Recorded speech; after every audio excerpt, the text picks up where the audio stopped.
Hi, friends and family, Welcome to Hope After Addiction with your host, Katie Comer. and Chelsea McLeod. Hi, welcome to Hope After Addiction. We are so happy that you've joined us today. How are you? I'm good. How are you doing? I'm good. We are rolling into our mini series of spiritual warfare. If you have not listened to last week's or a couple weeks ago, that episode, it speaks on spiritual warfare and what that looks like, kind of outlines a good guideline for you to understand what that may look like in your home, and how to pray against the enemy. And we are doing today, we're going to kind of keep rolling with spiritual warfare, in spiritual warfare in your calling and what God's called you to do. Because he likes to like dig in a little bit when you are doing the work of the Lord. And that is something, man. I said this in the last episode. I didn't know much of spiritual warfare until Adam started working at S2L. Then I really learned about it. And I really learned about it. The But devil, the enemy hates Spring to Life. Yep. Because, and then, I mean, I'm talking about Spring to Life, but I'm also talking about like my calling too, as a mom, Yes. Yep. you know, Raising Christian children. raising Christian Yep. children. This podcast, there have been many times where I'm like, I just don't know if I'm cut out. I don't know if like there's somebody, it's just, I just think that it's very much, he loves to attack the things that are a anything threat. you're doing for the Lord. Yeah. He's going to come after. So we're talking a little bit about that and your calling and challenging you and charging you to be mindful about what you're doing, and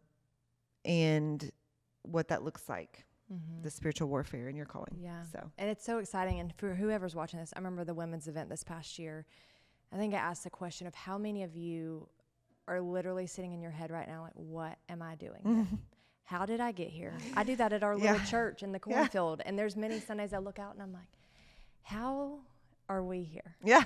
Like 8 years later, Middle Tennessee. Yeah. John said he'd never been in a landlocked state, this precious little town. How in the world? And like you watching the said that so many podcast. times. Yes. Like, Yeah. how in the world How did are we get sitting right here? here? Well, this is why. Because this is your Yeah, calling. that's right. And to see and know all these years later, I found this quote this last week and it crushed me. But it said, I asked God why he led me through so much darkness. And he answered, it's so you know the way out when I send you in for someone else. Girls, preach it. I'm telling you. And I was like, there it is. Because That's good. it like, I saw it. I was like, what?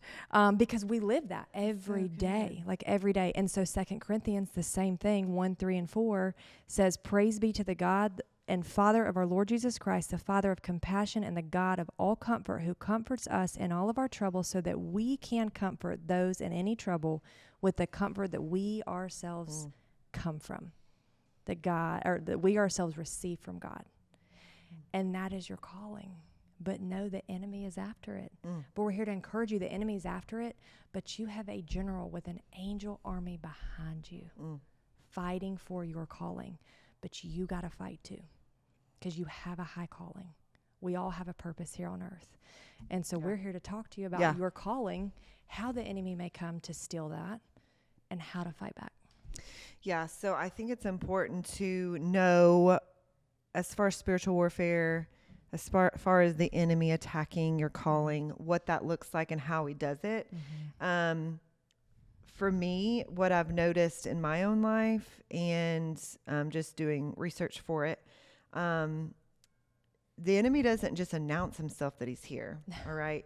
He does stuff in your calling to distract you. He often shows himself up as distraction. So constant busyness. Oh, I'm too busy. I can't do that. Endless responsibilities, which, does with the business. Comparison against somebody else. I noticed that in like big, like corporations too. Like you're comparing yourself to somebody else. So it can present itself as that. Social media addiction. good opportunities that pull you from God's best opportunities. So just being mindful that spiritual warfare, the enemy often shows himself in distraction. And a good application for some of those is asking, what consumes my thoughts the most? Is it, I know for me, sometimes I get caught up in social media. Is it what somebody else is doing and comparing myself to them? What keeps me too busy to pray? I know that for my calling over my home as a mom, started a homeschooling journey. If I'm too busy to sit down and have my Bible study and praying, what's keeping me so busy? You know, I sometimes put my children over the Lord. And I feel like the enemy can use that too, which is so weird. You know, he can use that busyness to keep me from him. And what is constantly pulling me away from God and what he's called me to do? So just being mindful over your calling and what God's called you to do, and knowing that the enemy uses that busyness and that distraction to pull you away from your calling. And he does it so often for me. Just in the busyness, I haven't gotten the word in a couple of days. And it's like, what in the world? Like, this is the most important thing, you know? And I've put my children's like busy schedules. We were even talking about busy schedules before we started. Like, it's just so crazy this summer.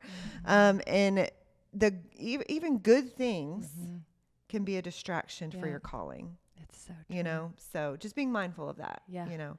Yeah. And so the enemy cannot stop God's purpose, but he can only convince you to stop walking in it. So God has a plan, but with what Katie's saying, he can easily convince you. I'm too busy for that. I'm not worth that. I'm not equipped for that. You know, did you call me for that? Because there's somebody else over here already doing it. Should I do that, or just, you know, let them? So he can't stop it, but he can convince you otherwise by the lies, the thoughts, the lack of time in his word. And just remember that you have a calling on your life. You have a story. The other thing is, we talked a little bit about this on the last one, but the enemy attacks what threatens him. So anything, if it is in the will of God and the obedience of God, it is a threat to the enemy. And he will come against it and recognize that. I put addiction creates a fog around calling. That's a hard one, because you get so, and we know this, we talk about this a lot, but so deep in their addiction that we forget what God's called us to. Because we're so blinded by taking care of them, by being detectives, by being all the things that it's like. And I remember this, I say this a lot, because people will say, well, that's just their story to tell. And I tell my wives, no, that's not. That is your story to tell, your impact and your side, because the world needs you.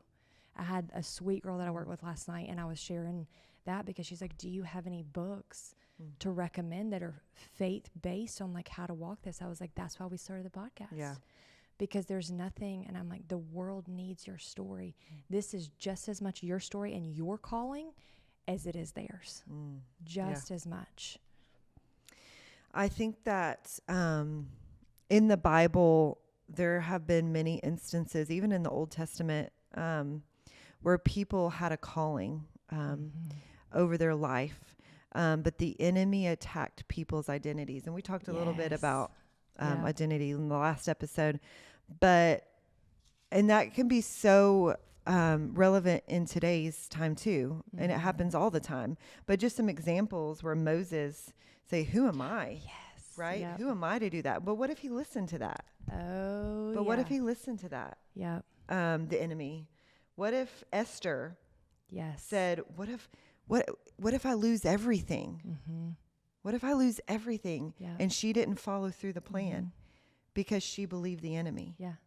There's so many instances where the enemy attacks from Genesis to Revelation, where the enemy attacks people's identities.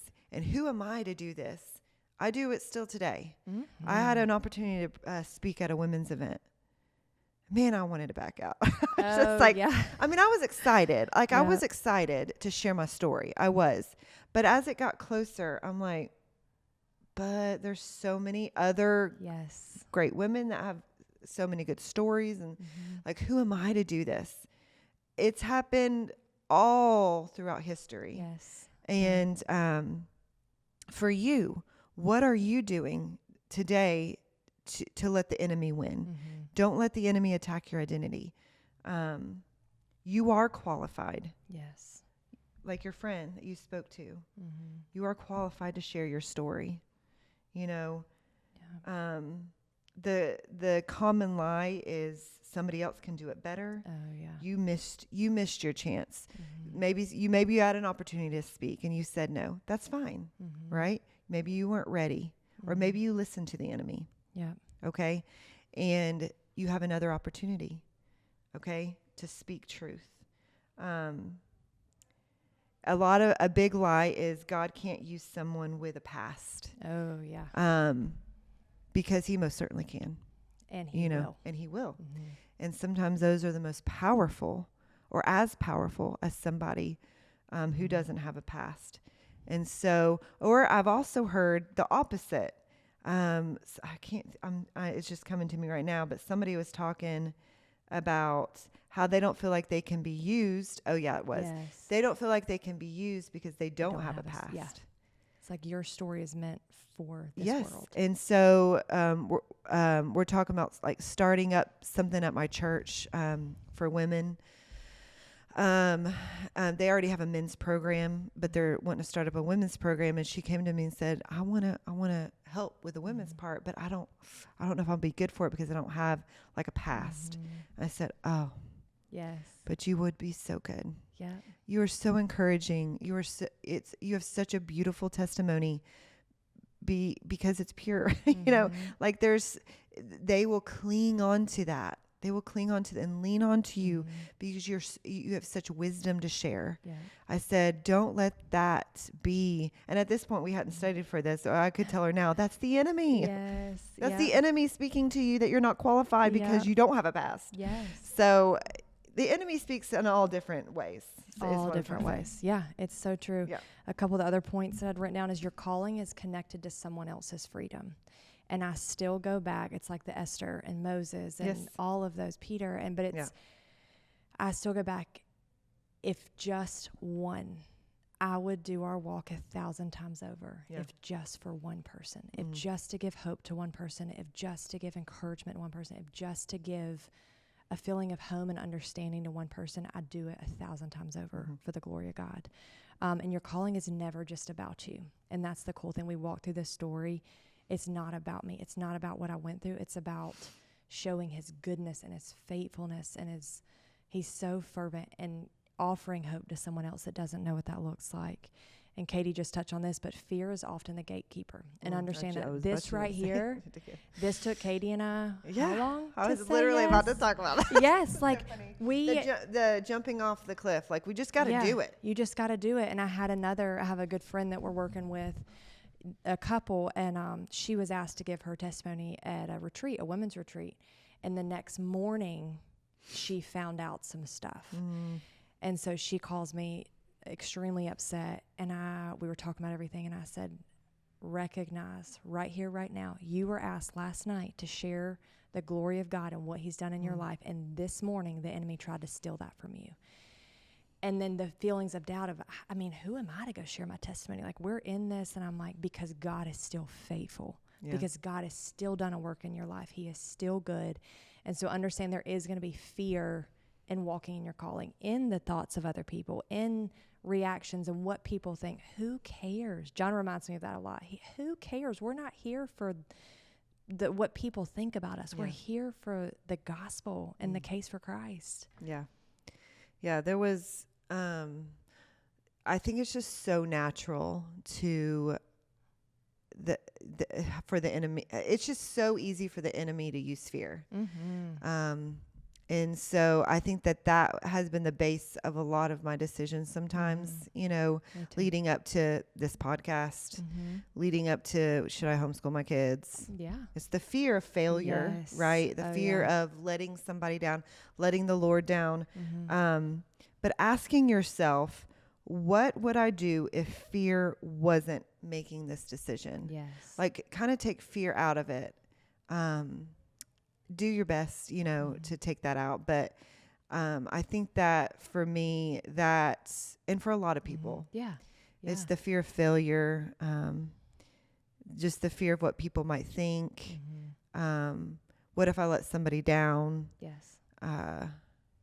What if I mess my kids up? Yes. Yep.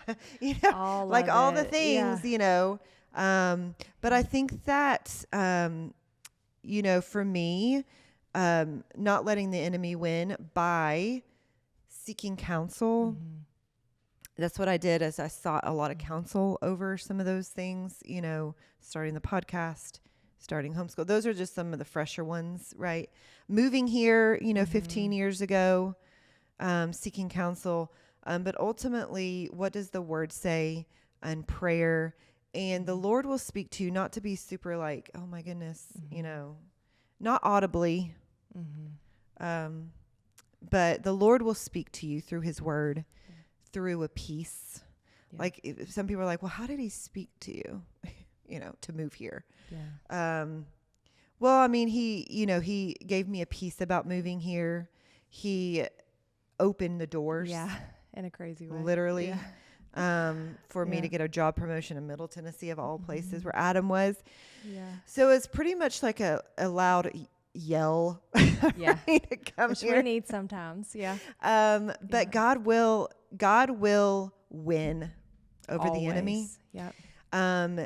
The enemy will put a lot of fear and stuff, but God will win. Ultimately, through giving you a peace and through putting people in your lives and putting, he's going to make his way known and his will known. Yeah. And our job is to say yes. Yes, that's right. And here's the deal. The battles are real. They're there. They're going to be there. We say we're in a sweet season right now, but we have no idea what's coming. Yeah. We have no idea what other callings God's going to lay on our life. But the importance is we know who's bigger. We know who wins. And we know how to recognize the battles that we're fighting, even in our marriage. Yeah. Sunday mornings, recognize these Sunday mornings before a mission trip. Oh, my stars. Before a week of VBS, recognize I'm not even your marriage. I'm not fighting my husband. I'm fighting the enemy. I'm not fighting the people at church. We're fighting the enemy. Yeah. Like this is recognize who you're fighting, and this walk will become so much easier because you can literally, as Adam always says, kick the devil in the teeth. Yeah. I mean, it happened throughout Scripture where spiritual warfare, the enemy does his best work right before new and great things, right? Yes. Jesus faced intense temptation before his ministry. Yeah. Before his ministry. And then David faced Goliath. Before the throne, for his throne. And then Joshua faced opposition before entering the promised land. There's so many examples of where people faced intense spiritual warfare, faced the enemy before something so good that God called them to do. Yeah. And so it happens in our life. It happens, what she was just talking about before, even going to church on Sunday mornings. Yeah. I know. My daughter, I know Ella does it. She goes, we're fighting on our way to church. Yeah. He doesn't want you to hear the message. No. He wants you to be so distracted and mad at each other that you can't even focus on. And it works sometimes. And Ella recognizes it. She told me the other day in the car, I think I said this on podcast before, but she said, Mommy, why we're fighting. She said, just like that. I said, why? Yeah. With frustration. Why? Why? Tell me. Why, my love?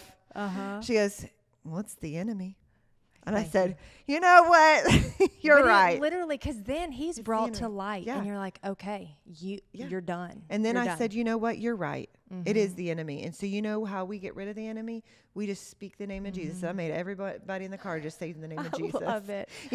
Like it's just like we're just saying Jesus. We're going to say Jesus, and we're going to pray. We're going to go in with our smiling faces. That's exactly. Nothing ever happened, we all do it. But we all do it, and it's normal. And when you recognize, oh, yeah, this is what we're fighting. One last thing I do want to remind you, and you just touched on this a little bit, and I have to remind myself of this, your calling does not have to be loud or big. And most of the times, it's not going to start that way. It's going to start with one phone call where you share your story with somebody that's hurting. Or somebody, I've had this happen so many times, and this is where I started awakening to my calling. I would have a person in my chair that begins to talk about their struggles. And I was like, okay, God. And I hear him tell them. Tell them. Share your story. Tell them. Still the lies of the enemy coming in, like, you can't tell them that. Tell them. And y'all, the freedom.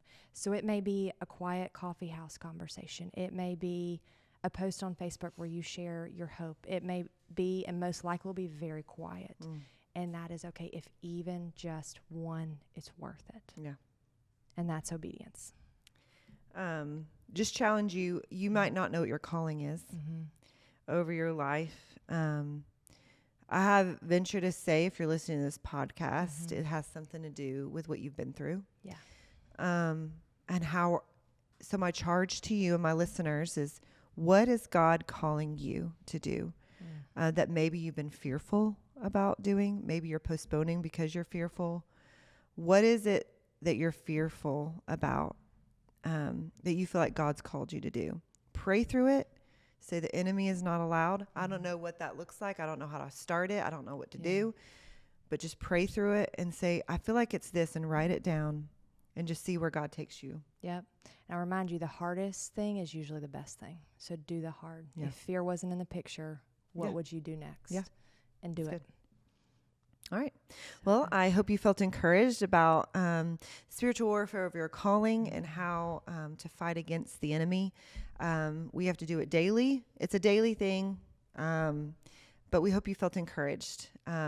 So if you find this on any of our social medias, make sure you share it, these clips that come out, because you just never know what somebody else is fighting and how they might be encouraged by this podcast. We're so thankful for our listeners. We hope to see you back for our third and final part of our spiritual warfare talk, and we hope you have a blessed day.